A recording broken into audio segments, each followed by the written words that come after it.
Chapter 14. The Winged Monkeys. You will remember that there was no road, not even a pathway, between the castle of the Wicked Witch and the Emerald City. When the four travelers went in search of the witch, she had seen them coming, and so sent the winged monkeys to bring them to her. It was much harder to find their way back through the big fields of buttercups and yellow daisies than it was being carried. They knew, of course, that they must go straight east, toward the rising sun, and they started off in the right way. But at noon, when the sun was over their heads, they did not know which way was east and which way was west, and that was the reason they were lost in the great fields.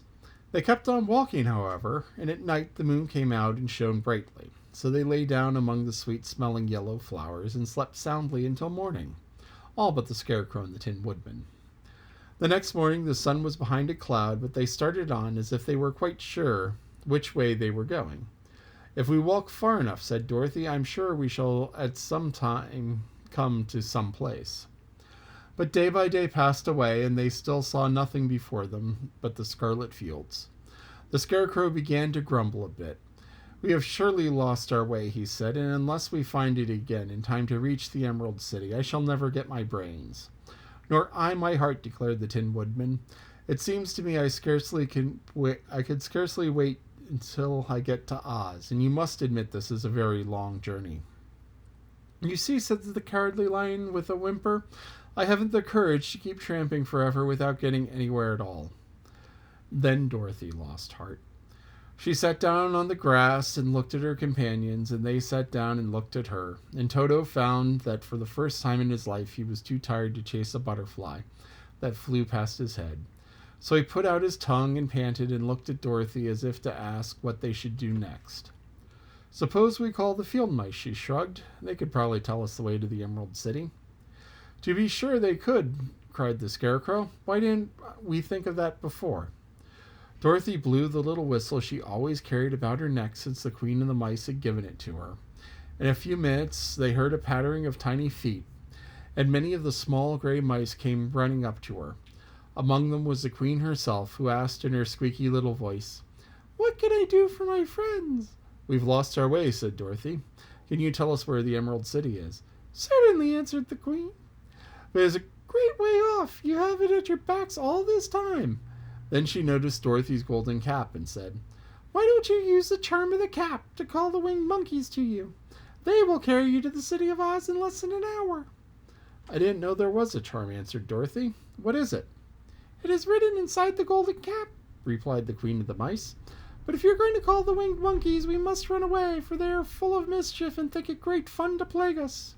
"Won't they hurt me?" asked the girl anxiously.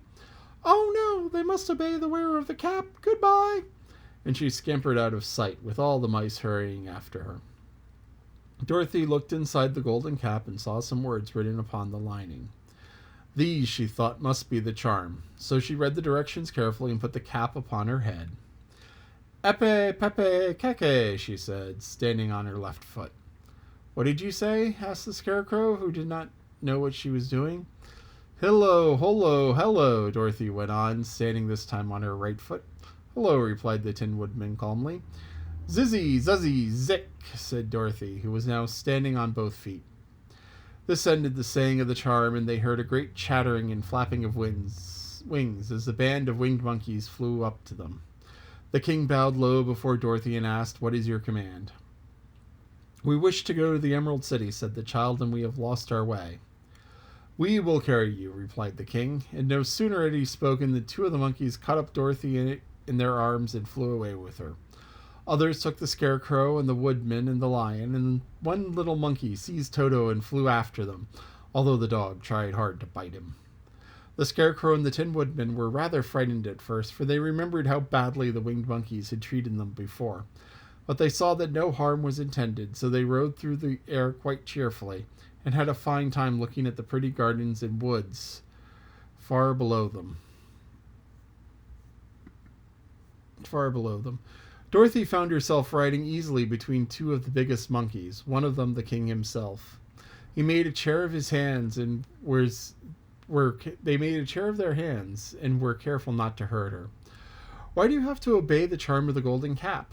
"That is a long story," answered the king with a winged laugh. "But as we have a long journey before us, I will pass the time by telling it to you if you wish.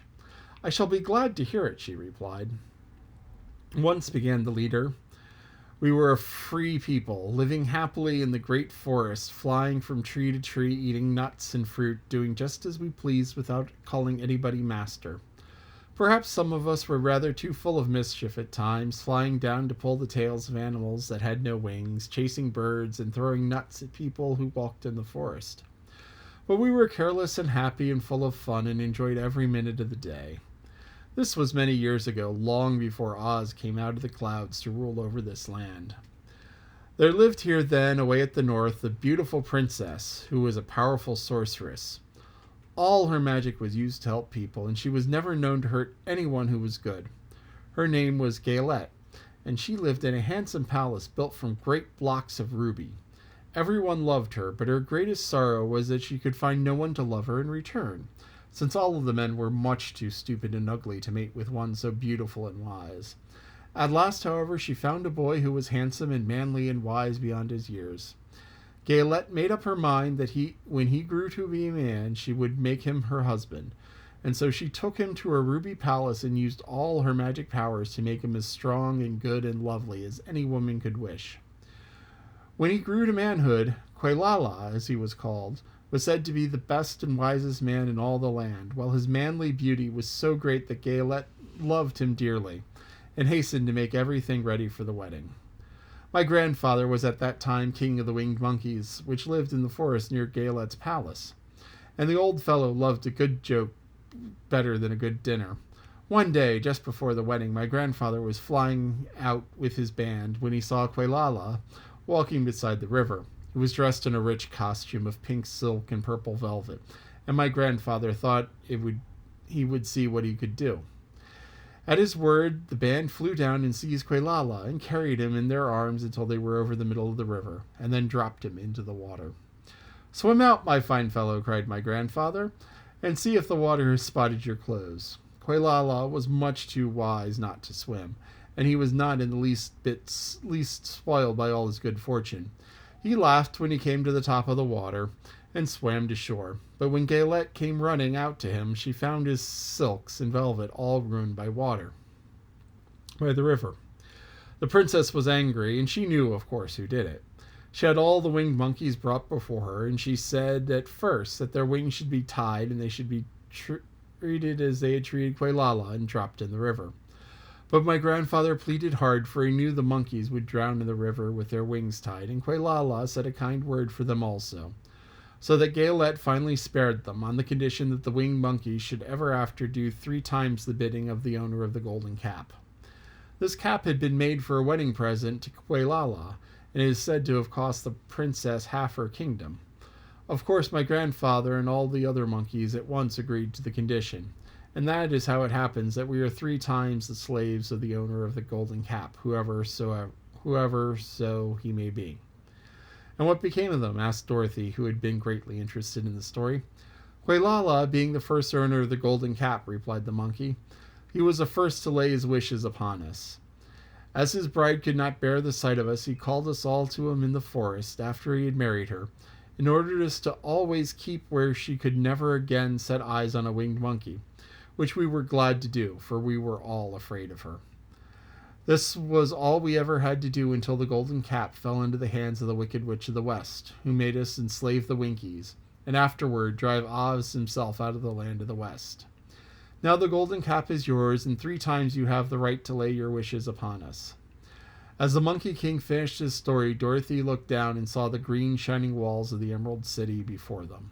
She wondered at the rapid flight of the monkeys, but was glad that the journey was over. The strange creature set the travelers down carefully before the gates of the city. The king bowed low to Dorothy and then flew swiftly away, followed by all his band. "That was a good ride," said the little girl. "Yes, and a quick way out of our troubles," replied the lion. "How lucky it was that you brought away that wonderful cap." Okay, that's the end of the chapter.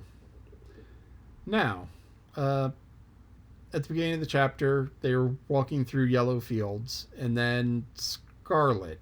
Now, Scarlet is red. Now, I don't know if L. Frank Baum didn't know that Scarlet was red and thought it was yellow, or if they crossed over from the land of the Winkies into the land of the North, which is red because Flying Monkey said land of the North, castle made out of ruby. Rubies are red usually. Anyway, so either way, but Scarlet is red. The fields started out yellow. They got lost. Now, why did they get lost? Well, they were in a big open area, and they've done research. Scientists have done research about people walking, and everyone has a dominant leg. They're right-legged or left-legged. It's a big thing for soccer players. Oh, he's right-footed. He's left-footed, or surfing, goofy-footed. Anyway, they've done studies, and people have a dominant leg, and they take a slightly longer stride with that leg. So if you take a slightly longer stride with your left leg goes farther than your right leg. It goes a little bit farther, a little bit farther, and a little bit farther, and a little bit farther, and a little bit farther, and you see what's happening. You're going in a circle. So everybody walks in a circle of different sizes, and so there are ways to keep from walking in a circle so you don't get lost. If you're in the woods and you know what direction you want to go, you look for a tree. And then you look for a tree just in front of it.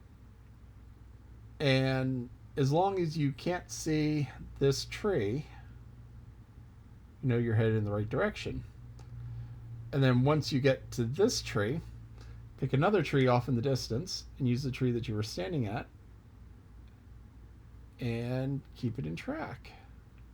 So you know if you go off the left or the right. Now, in a big open area like the fields that Dorothy, the Tin Woodman, the Lion, Scarecrow were lost in, there are no trees. There may be no landmarks. If you're in a big field of flowers, you may not have something that you can say, oh, I recognize that flower off in the distance, or there may not be a mountain off in the distance. A mountain off in the distance is an awesome way to do this, but in Nebraska, there are no mountains off in the distance often. So, if you have 3 people, you have a person in the back, and a person in the middle, and the person in the back can work like a tree.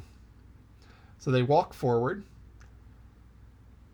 all the way, and person in the back, if the person in the front walks forward, person in the back can say, oh, you're too far left, you're too far right, and guide them back on track so that they can't be seen.